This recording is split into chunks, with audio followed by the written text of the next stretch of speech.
It's the almighty St. Louis spare rib or just spare rib.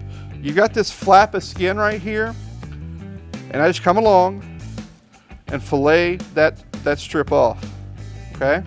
I just get rid of all the extra stuff that's just hanging there. There's gonna be one bone in particular in this rack of ribs that's gonna be a little longer, and it's gonna pop up a little bit. You can literally feel it. It sticks up a little higher than the rest of the rib. That's what you're aiming for. You wanna find that bone, and what I do, I'll use a square edge like my cutting board or a pan. I find that bone, I lightly just give myself kind of a visual line of where I want to cut. Then I come back with a heavier knife, a butcher's knife, a breaking knife. Just set your knife right on it and just bear down through it, okay? Just work it back and forth. It'll get through there, and then come back and do the same thing. We'll just muscle through.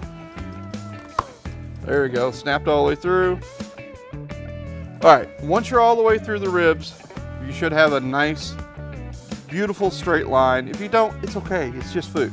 Competition guys, we want these things perfectly square, and we're gonna get rid of everything that might burn. So this little flap right here, we know we're not gonna serve that to the judge, right? So we're gonna come in, I find the last bone on that I like, and I cut that off. Now I don't throw this away. This is a fantastically good piece of meat to eat. So it goes in the save pot. You end up looking something like this when you're done. Now it's time to silver skin them.